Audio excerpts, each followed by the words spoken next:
오늘 그 설교 제목에 이렇게 표현했어요. 적극적인 감사라고 하는 표현이 있는데 이런 거죠.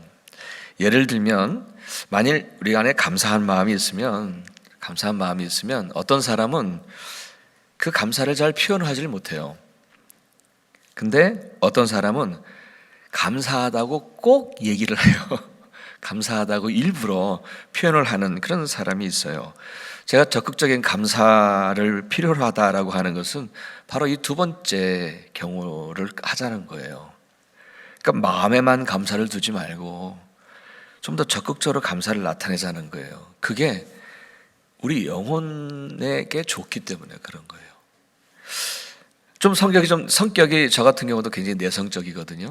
그래서 좀 내성적이다 보면 혹은 우리 문화가 좀 체면을 중시하는 문화잖아요. 그래서 이 잘 표현을 못하는 거예요. 그런데 그 표현을 잘 못하면 그만큼 사실은 불이익을 당하는 경우가 있는 것 같아요. 반대로 적극적으로 표현을 하면 뭔가 훨씬 좋은 결과들을 얻게 되지요. 감사가 그렇다는 거예요. 감사가 우리가 좀 더 적극적으로 감사하면요, 우리 영적인 생활에 큰 유익이 되기 때문입니다. 믿으십시오. 감사를 적극적으로 하면 그것이 우리 영적인 생활에 유익이 되죠. 먼저 저의 이야기를 나누면서 시작을 합니다. 저는 목사의 아들로 태어났습니다. 그것이 지금은 정말 측량할 수 없는 큰 은혜이고 그리고 큰 영광이라고 그렇게 믿는데, 하지만 한때는 그러지를 못했어요. 부끄러운 고백입니다마는 저의 기억으로는 제가 고등학교 때였던 것 같아요.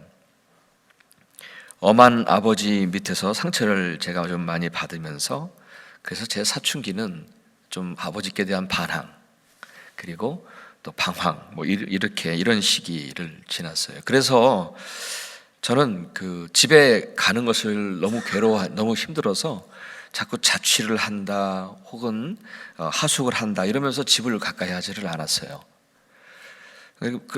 그러면서 친구들과 함께 다니면서 아버지가 기대했던 것에 많이 어긋난 그런 삶을 살게 됐어요. 그런데 그러던 어느 해에 12월 달이 저희 아버님 생신이 돌아왔는데, 근데 저는 아버지께 좀 늘 죄스러운 아들이었기 때문에 특별하게 뭔가를 해드릴 수 있는 게 없었어요.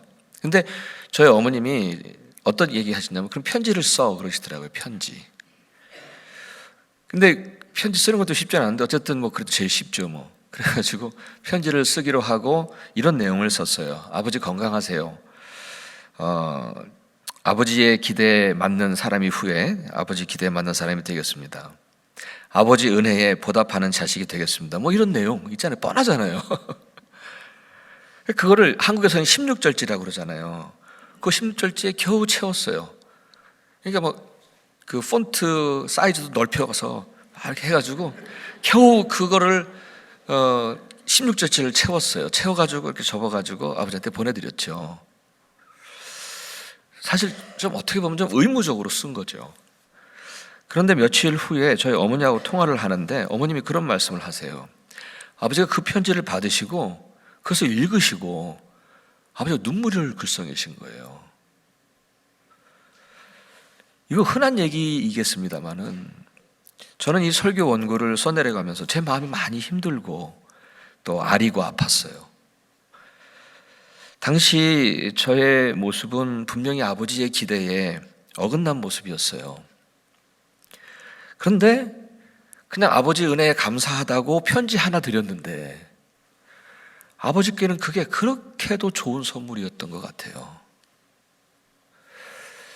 여러분, 우리 하나님도 그런 것 같아요. 우리가 여기 계신 분들 하나님 앞에 하나님의 기대에 맞게 지금 살고 계시나요? 그러지 못하지요. 정말 죄스러운 일들이 한두 개가 아니에요, 하나님 앞에. 그런데 그냥 감사하다고 하는 거 그거 한번 표현하면 그거 다 없고 그냥 너무 좋아하시는 것 같아요.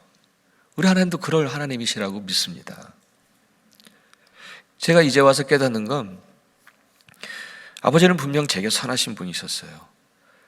저를 어찌하든지 선하고 바른 길로 가게 하시려고 하셨던 분이거든요. 그리고 그분은 분명히 저를 사랑하셨어요. 제가 조금 공부를 잘했을 때나 아니면 이렇게 방황해서 당신의 기대에 어긋났었을 때나 그분은 변함없이 저를 사랑하셨어요. 그때는 제가 너무 어리니까 그것도 모른 채 그냥 아버지의 엄한 모습 때문에 상처받고 그리고 자꾸 멀리 도망가려고 했죠. 저는 육신의 아버지인 그분께는 제가 좀 아들로서 실패하지 않았나 하는 부끄러움이 있습니다. 근데 이 원고를 써내려가면서 그래서 이런 생각을 하게 한 번 더 했어요. 그런데 하늘의 아버지께는 내가 실패하면 안 되지, 이런 생각을 했어요. 눈에 보여주지는 어떤 상황과 현실 때문에 나를 향하신 그 하나님의 선하심과 그 사랑을 내가 의심하지 말아야지. 내가 그 아버지의 엄한 모습 때문에 그 아버지의 선하심과 나를 향하신 아버지의 선하심과 나를 향하신 아버지의 그 사랑을 내가 자꾸 의심하고, 그래서 그것이 오히려 내가 더 안 좋아서 자꾸 아버지를 멀리했던 그런 모습과 다르게 내가 또다시 그런 실수하지 않고 또다시 그런 실패하지 않겠다.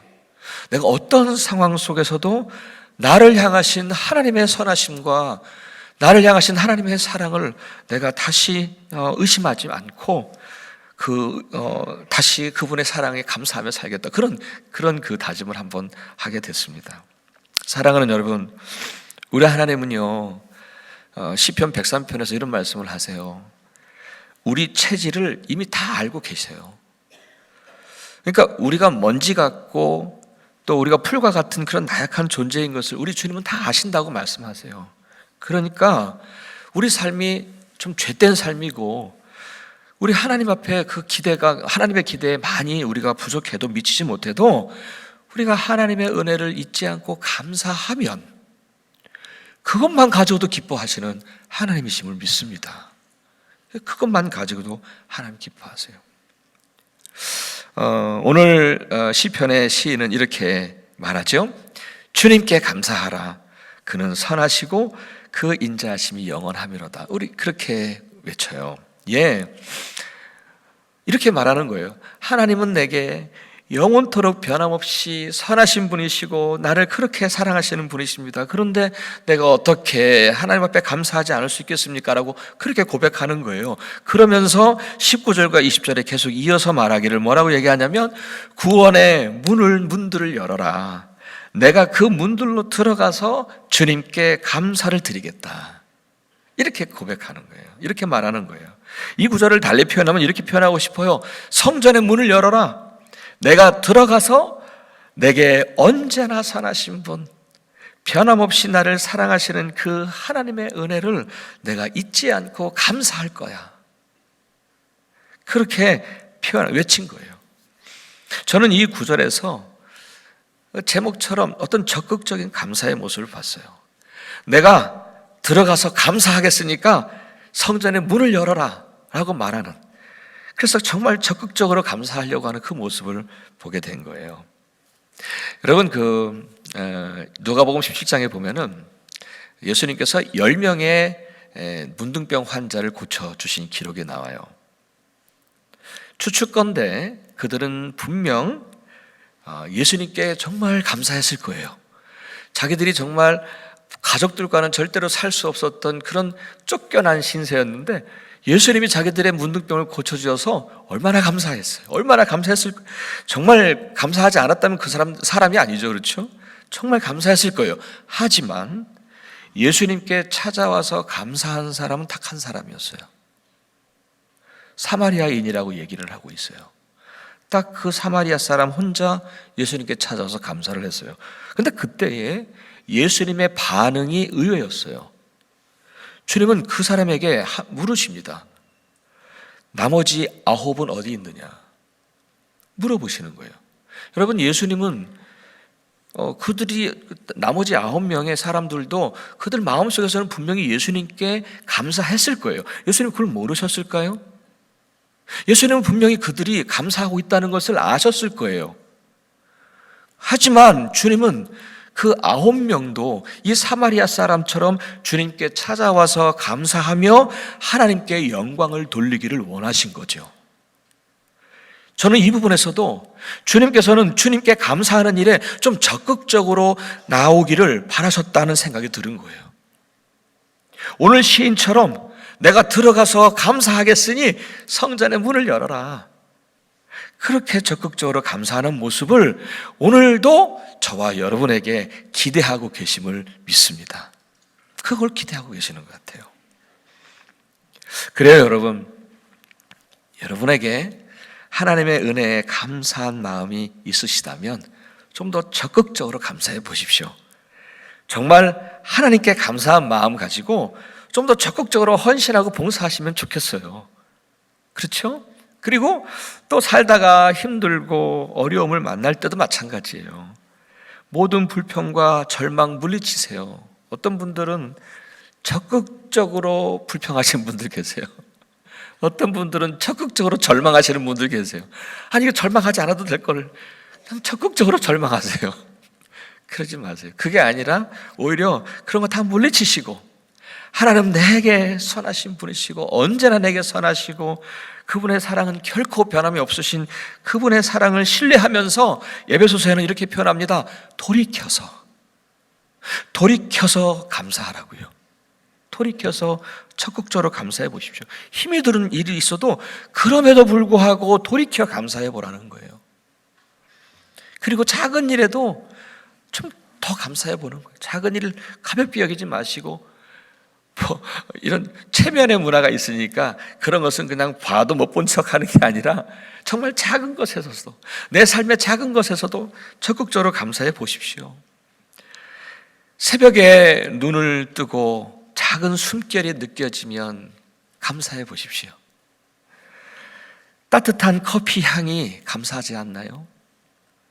오늘 내가 만나고 웃고 떠들 수 있는 사람들이 있다는 게 얼마나 감사합니까? 그리고 저는 그런 생각을 했어요. 저는 우리 교회에 부임하고 나서 정말 바쁜 시간들을 보냈어요. 지금 거의 한 4개월 지났죠. 근데 정말 바쁘게 지나고 힘들 때도 있어요. 어떤 때는 머리가 이렇게 약간 좀 이렇게 어지러울 때도 있어요. 근데 그렇게 정말 바쁘게 막 지났는데 이런 마음이에요. 하나님이 이렇게 부족한 저를 이 주님의 일을 위해서 주님께서 사용하시는 게 얼마나 감사한지 몰라요. 정말 주님을 위해서 열심히 일할 수 있는 이곳에 저를 보내주신 게 너무너무 감사한 거예요. 너무너무 감사한 거예요. 여러분, 여기 계신 분들 가운데 봉사하시는 분들 계시죠? 여러분, 그것이 부담이십니까? 은혜이십니까? 우리 성가대분들 부담이십니까? 은혜이십니까? 아멘. 저는 그런 너무 바쁘고 힘들지만 너무너무 감사한 거예요. 이렇게 나를 써주시니 주님을 위해서 이렇게 쓰임 받으니 너무너무 감사한 거예요. 여러분의 마음과 생각과 말 속에도 이렇게 항상 감사만 있었으면 좋겠습니다. 이것이 적극적인 감사 생활이라는 거죠. 그래요. 오늘까지 한 번도 나를 실망시키지 않으신 분, 언제나 나에게 선하신 우리 하나님, 변함없는 사랑으로 오늘까지 인도하신 그 은혜를 인정하시면서 자, 이제 문을 열어라. 내가 들어가 주님께 감사하겠다. 그렇게 적극적으로, 정말 적극적으로 감사하시는 삶이 되시기를 축복합니다. 아멘. 계속해서 생각해 보고 싶은 것은 주님께서 이렇게 자꾸 적극적으로 감사하기를 원하신 것, 마치 9은 어디 있느냐라고 말씀하신 것처럼 그렇게 우리에게 좀 적극적으로 감사하기를 원하시는 그 이유가 무엇일까? 두 가지로 생각해 보았어요. 하나는 뭐냐면 감사는요, 하나님을 영화롭게 하는 일이기 때문이에요. 그래서 적극적으로 감사하라는 거예요. 여러분, 우리는요 하나님께 영광을 돌리기 위해서 지음받은 사람들이에요. 우리 존재는 그래요. 우리 존재의 이유가 그거예요. 하나님께 영광을 돌리기 위해서 우리가 존재로 살아가고 있어요. 이사야서 43장에 분명히 말씀하고 있어요. 하나님의 영광을 위하여 우리를 창조하셨어요. 우리를 지으셨다고 말씀하고 계세요. 그러니까 내가 지금 이 땅에 태어난 이유도, 그리고 오늘 내가 여전히 내가 살아가고 있는 그 이유도 바로 하나님께 영광을 돌리기 위하여 살아가고 있는 거예요. 믿으십니까? 근데 만일 그 목적을 잃어버리거나 잊고 살아버리면 그 인생의 끝은 허무입니다. 아무것도 남는 게 없는 거예요. 그 인생의 끝은 허무입니다. 그리고 끝없는 혼돈 속으로 마무리되고 말 것입니다. 내 인생의 목적을 잃어버리면 그래요. 정말 여러분, 우리가 사는 이유와 목적은 하나님의 영광을 위하여 그분께 영광을 돌리는 삶을 사는 것이 우리의 내가 지금 존재하는 이유이고 목적임을 믿습니다. 그렇지 않으면 우리 인생의 끝은 허무해요. 끝없는 혼돈 속으로 마무리되고 말 거예요. 자, 그러면 우리가 하나님께 영광을 돌리는데 어떻게 해야 되는가 한 두 가지로 보는 것 같아요. 하나는 뭐냐면 선행 혹은 착한 행실이라고 되어 있어요, 성경에. 예수님께서 마태복음 5장 16절에 이런 말씀을 하세요. 사람들이 너희의 착한 행실을 보고 선한 일을 하는 것을 보고 하늘에 계신 너희 아버지께 영광을 돌리게 하라는 거예요. 예, 우리가 정말 진정한 그리스도인이라면 잘 살아야 합니다. 정말 잘 살아야 합니다. 어떤 식으로든 남 아프게 하거나 억울하게 하면 안 돼요. 우리는 선한 일을 하며 착한 행실로 우리 하나님께 영광을 돌려야 하기 때문입니다. 아멘. 여러분, 정말 우리가 착한 행실, 선한 일 좋죠. 근데 그것은 세상 사람들처럼 그렇게 내 의를 위하여, 내가 가지고 있는 무엇인가를 성취하기 위하여, 내 생각을 이루기 위하여, 아니면 내 의를 드러내기 위하여 우리는 선한 일과 착한 일을 하는 사람들이 아닙니다. 우리는 철저히 하나님 중심으로 살아가야 해요. 그래서 하나님께 영광을 돌리기 위하여 우리는 착한 행실을 해야 해요. 우리는 하나님께 영광을 돌리기 위하여 우리는 선한 일을 행해야 해요. 여러분들이 무슨 일을 하시든지 선한 일을 하시든지 그것은 내가 하나님께 영광을 돌리기 위하여 그 일을 행하셔야 합니다. 내가 아니라 하나님을 위하여. 우리는 그런 삶을 살아야 하는 사람들이죠. 예. 그래서 하나님께 영광을 돌리는 방법은 그런 방법이 있어요. 근데 두 번째 방법이 뭐냐면 바로 또 하나가 감사라고 하는 게 감사. 앞서도 말씀드렸듯이 감사는 하나님을 영화롭게 하기 때문에 우리는 정말 보다 더 적극적으로 감사를 하자는 거예요. 시편 50편 23절에 말씀하죠. 감사로 제사를 드리는 자가 나를 영화롭게 한다라고 말씀하세요. 예, 우리가 감사하잖아요. 그러면은 하나님이 영광 받으신다는 거예요. 여러분, 감사라고 하는 거는 이렇게 표현하더라고요. 어떤 은혜에 대한 우리의 마땅한 태도라고요. 태도, 자세, 태도. 그래요. 우리는요, 어떤 힘든 상황과 현실을 바꿀 수는 없어요. 어떻게 우리가 현실을 바꿔요? 못 바꿉니다. 하지만 우리의 마음과 태도는 바꿀 수가 있잖아요. 아무리 힘들고 어려워도 그래요. 그 현실은 바꾸지 못해요. 그래서 불평과 원망이 나와요. 근데 여러분, 정말로 그거 다 물리치시고 내 마음과 태도를 바꾸어 돌이켜서 감사할 수 있어요. 그러면 그것이 하나님을 영화롭게 한다는 거예요. 그것이 그분께 영광을 돌리는 건 복된 일이라는 거예요. 믿으십니까? 그래서 여러분, 보다 더 적극적으로 감사하십시오. 작은 것에도 감사하시고, 정말 때로는 힘든 일이 있어도 감사하시고, 어려운 일이 있어도 감사하시고, 그 감사 하나가 우리 하나님을 영화롭게 하는 것이기에 그렇게 좀 적극적으로 감사를 하자, 그렇게 말씀을 하고 있습니다. 계속해서 두 번째 이유는 뭘까요? 두 번째 이유는 이겁니다. 여러분, 감사는요, 우리의 영적인 풍요로움을 지속할 수 있는 그런 힘이 되기 때문입니다. 여러분, 하나님의 은혜는요, 이미 우리의 삶에 이미 많이 흘러넘치고 있습니다. 그래서 한 번이라도 자신의 삶을 깊이 이렇게 살피다 보면 한 가지 단어가 생각이 나요. 그게 바로 은혜입니다. 은혜. 왜냐하면 우리는 결코 혼자 힘으로 여기까지 온 게 아니거든요. 그래서 우리 믿는 사람들은 금방 깨달아요. 보이지는 않았지만 그것은 다 하나님의 은혜였습니다. 금방 깨달아요. 그런데 만일 그 은혜를 깨닫지 못하고 그래서 감사하지 못한다면 그 사람은 결코 영적인 풍성함을 경험하지 못할 거예요. 하지만 그 은혜를 깨닫고 그에 대해 감격하고 감사하면요, 영혼의 풍성함이 시작이 됩니다. 그래서 그렇게 하나님 앞에 감사하면 또 다른 은혜들이 보여져요. 또 다른 은혜들을 느낄 수 있어요. 그러면 또 감사하는 거예요. 그러면은 또 감사하면서 또 은혜들이 보여지는 거예요. 그리고 또 감사하는 거예요, 그 은혜에. 이게 영적인 선순환이에요. 영적인 선순환. 지금 내가 불평을 하면 그 영적 선순환은 그 자리에서 끝나요. 하지만 지금 내가 어떤 상황에서든지 작든 크든 내가 그 상황에서 관계없이 그럼에도 불구하고 지금 감사를 하면 영적인 선순환이 시작될 줄 믿습니다. 아멘. 그래요. 힘들 때나 어려울 때나 그렇게 태도를 바꾸어서 돌이켜 감사하면 평안의 은혜가 지속적으로 경험되어지는 거예요.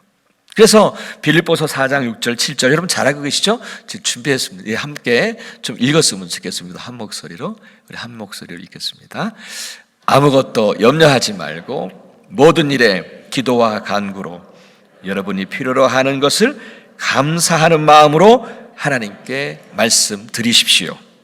그러면 도저히 상상도 할 수 없는 하나님의 놀라운 평안이 그리스도 예수님 안에서 여러분의 마음과 생각을 지켜주실 것입니다. 아멘. 하나님의 말씀 그대로 믿으시죠? 예. 감사하면, 염려하고 어려운 일이 있어서 힘들어하는 그때에도 감사하는 마음으로 하나님께 나아가면 하나님께서는 하늘의 놀라운 평안으로 지켜주십니다.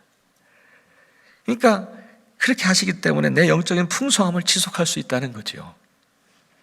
여러분, 믿는 자들만이 경험할 수 있는 신비입니다. 이 놀라운 은혜의 신비를 여러분도 경험하시며 사시기를 축복합니다. 이제 말씀을 정리합니다. 어떤 분은 설교 중에 제일 좋은 것이 이제 말씀을 마무리합니다. 그게 제일 좋대요. 이제 말씀을 정리합니다. 여러분, 하나님은 나에게 언제나 선하신 분이시고 변치 않는 사랑으로 오늘까지 인도해 주신 분이심을 믿으십니까? 사도 바울의 고백처럼 지금 나의 나된 것은 다 하나님의 은혜라 그렇게 고백하실 수 있으시지요? 그렇다면 여러분, 오늘 이 시편의 시인처럼 적극적으로 감사해 보십시오. 적극적으로 작은 것 하나 해도 감사해 보십시오. 그리고 내가 들어가 하나님께 감사드려야 되겠다. 성전문을 열어라. 예수님께 다시 찾아와 감사했던 사마리아 사람처럼 그렇게 좀 적극적으로 감사해 보십시오. 제발 적극적으로 불평하지 마세요. 적극적으로 감사하십시오. 때로는 힘들고 어려운 현실을 만나도 마음과 태도를 바꾸어 돌이켜 감사하시고 아주 작은 일이라도 또 감사하고 또 감사하고 또 감사하며 그렇게 적극적으로 감사해 보시면 그것이 우리 하나님을 영화롭게 하는 복된 일이고, 그리고 우리들에게는 상상할 수 없는 하나님의 놀라운 평안을 누릴 수 있는 영적 풍성함을 지속할 수 있는 힘이 될 줄 믿습니다. 여러분, 정말 오늘 감사만 가득한 추수감사 주일 되시기를 주의 이름으로 축복합니다. 아멘. 기도하겠습니다.